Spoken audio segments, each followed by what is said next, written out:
Hello friends, in this video we are going to understand if location of poles changes, then how it is going to affect the time domain specifications. Now, time domain specifications are those that we have already seen in the previous videos.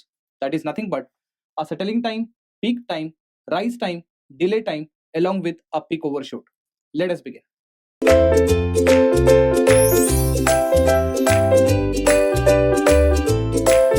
So before we start with this topic, let me recall all the formulas for all time domain specifications we have seen.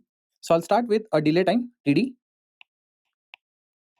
which is 1 plus zero point 0.7 zeta whole divided by omega n.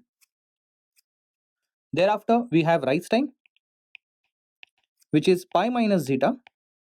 Let me correct, it is pi minus phi upon omega d. Third formula we have seen for peak time, which is n pi upon omega d. Then we have seen a settling time Ts, which is equal to negative of ln percentage error divided by zeta omega n. Most of the time it is 4 upon zeta omega n. If not specified, you can go for this formula.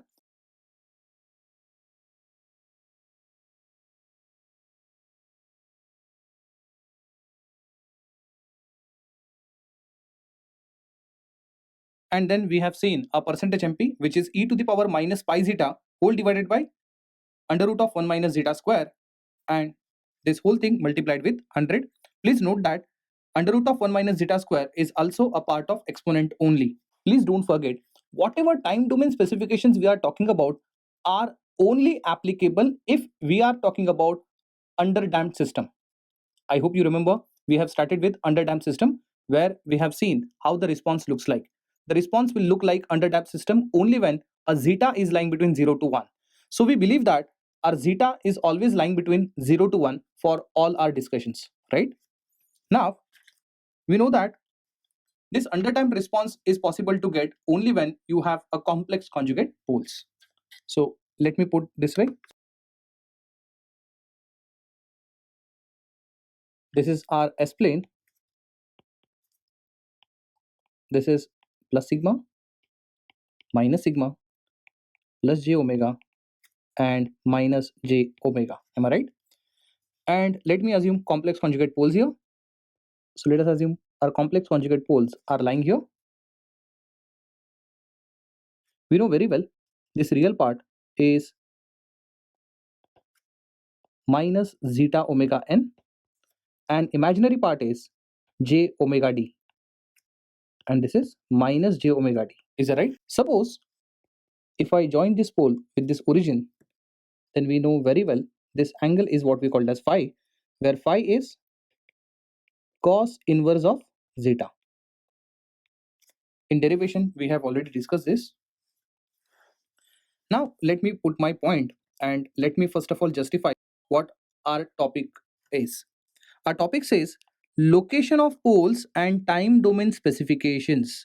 Right now, whatever locations that you see, let's say that location is changed, and let's say the same two poles are shifted to this position.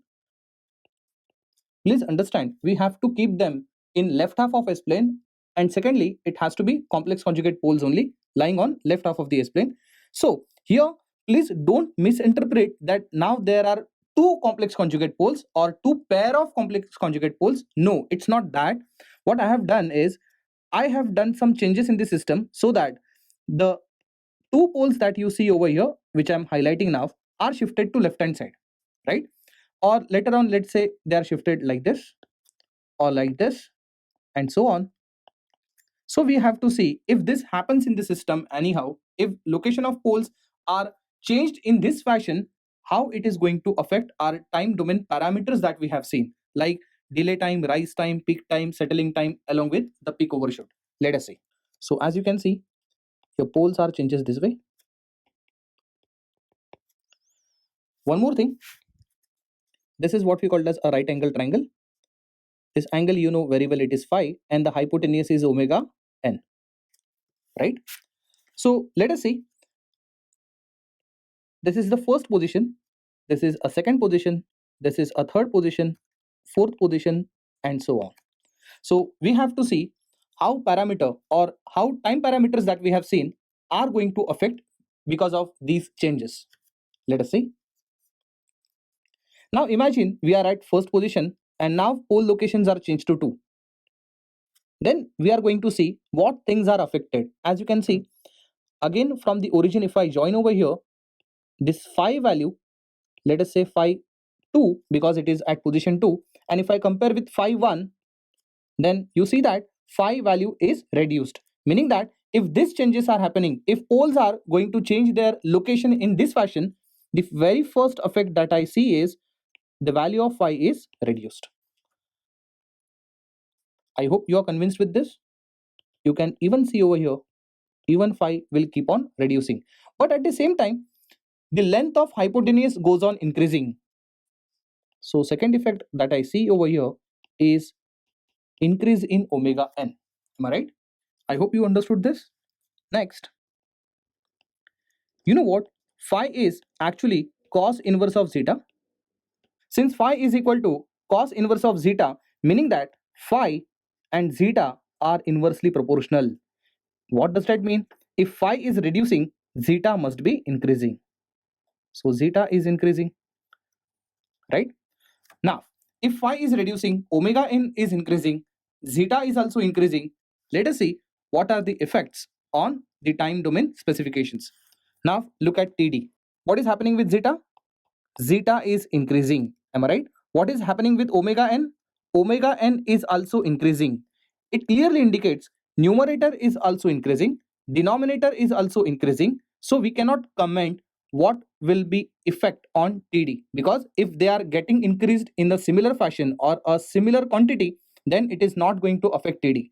But it might happen that omega n is increasing in more quantity as compared to zeta. It might happen denominator would be more, numerator would be lesser. So in a way, we are not in a position to comment on TD right now. So we will look after TD later on. So we cannot comment over here. Now look at the second formula, which is a rise time, where TR is equal to pi minus phi upon omega d. Look at phi. What is happening with phi? Phi is reducing. See, if phi is reducing, what does that mean? If phi is reducing, this numerator will increase. If numerator is increasing, then I would say a ratio is increasing. In effect, I can say that this TR is rising. Am I right? Look at the peak time formula, TP, which is n pi upon omega d. Now look at omega d. What is omega d? Omega d is actually omega n under root of 1 minus zeta square. Is that right? As you can see, this omega n is increasing. If omega n is increasing, it means this omega d will also increase. If omega d is increasing, your denominator will increase. Then what will happen? This ratio will decrease. It indicates that peak time will reduce. I hope my point is clear. Yes. Secondly, look at the settling time formula, which is Ts, which is equal to 4 upon zeta omega n, that we take in general, or even in case if you want to take a generalized formula, we see a denominator is same, which is zeta omega n. Please don't forget, for every pole that I have listed over here, which is a complex conjugate in nature, having real part as minus zeta omega n. Am I right? So as you can see, whenever you are moving to the left hand side, this zeta omega n will increase. Am I right? If zeta omega n is rising, it means denominator is rising. If denominator rises, then ratio will decrease. In effect, settling time will reduce. If TS is reducing, try to understand. When settling time is reducing, I can say that a system is reaching to steady state earlier. I repeat, system is reaching to a steady state earlier. What does that mean? Can't I say that the system is more stable? Am I right? Or system stability is increasing as soon as a poles are moving towards left. So we can conclude that whenever poles are moving away from j omega axis towards left half of the S plane, then stability will go on increasing. Now look at the MP formula, that is nothing but a peak overshoot. Try to understand, this zeta is residing in an exponent of this E, am I right? In that case, since it is a negative exponent, what does that mean? If zeta is increasing, then MP will reduce, and if zeta is decreasing, MP will increase. So what does that mean? I can say that in fact MP and zeta are inversely proportional. Now look at the zeta variation. What is happening with zeta? As you can see, zeta is increasing. If zeta is increasing, what does that mean? MP will reduce. So here MP will reduce. So this is how it is affecting all time domain parameters. So what I'll do is I'll show you one more variation of the poles and we will discuss the same. And for rest of the variations, I will leave it up to you as a homework. And of course, in case of doubts, you can surely get back to us.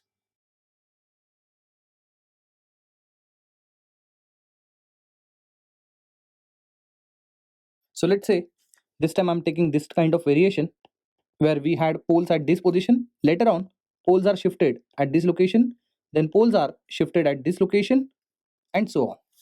For this type of variation, how it is going to affect our time domain parameters. Let us see. So by observation, what I can see that this angle phi throughout all position changes is remaining same.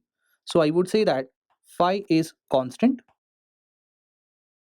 Secondly, even though phi is remaining same, if you remember, phi and zeta have got dependency. This phi is cos inverse of zeta. What does that mean? If zeta is constant, I would say, in fact, I need to say if phi is constant, then zeta would be constant. Then I would say second observation that zeta is remaining constant. But as you can see, hypotenuse is increasing. It means omega n is increasing. Am I right? Fourth, you know what? Omega d is actually omega n under root of 1 minus zeta square. You know what? Zeta is constant. So zeta is not contributing anywhere. But since omega n is increasing, I would say that omega d will decrease. So with these parameters, now I can decide what happens with delay time, rise time, peak time, settling time, as well as the peak overshoot. Look at the first, that is TD, which is 1 plus 0.7 zeta upon omega n. So as you can see, since zeta is constant, numerator is not affected, but since omega n is increasing, I can say clearly that TD will reduce. Secondly, rise time, which is pi minus phi divided by omega d. Please don't forget phi is constant, meaning that numerator is constant, but omega d is increasing. It means TR, that is rise time, will reduce. Look at third parameter, which is TP. It is n pi upon omega d. Since numerator is by default constant, but omega d is rising, it is making TP to decrease. Then settling time TS, which I said the denominator is zeta omega n, where zeta omega n is nothing but the real part of the pole. As you can see, every time it is going in this way, this real part keeps on increasing. Am I right? Therefore, I would say that since zeta omega n is rising or zeta omega n is rising, this TS will decrease. So settling time is also decreasing. Again, by observation, if settling time is decreasing, I can say that even system is reaching to steady state earlier than the previous pole location. Am I right? In this case, I would say that stability goes on rising if poles are moving towards left half of the S-plane, that is away from j omega axis, right? Now what certainly you can do is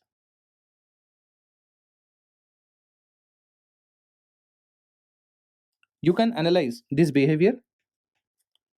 Let's say pole location was at this position, then pole location are just moving upward like this. In this, as you can see, this real part, that is nothing but zeta omega n will be same, but then this phi will keep on increasing. Am I right? So here phi is increasing, zeta omega n is constant. If phi increases, zeta will reduce.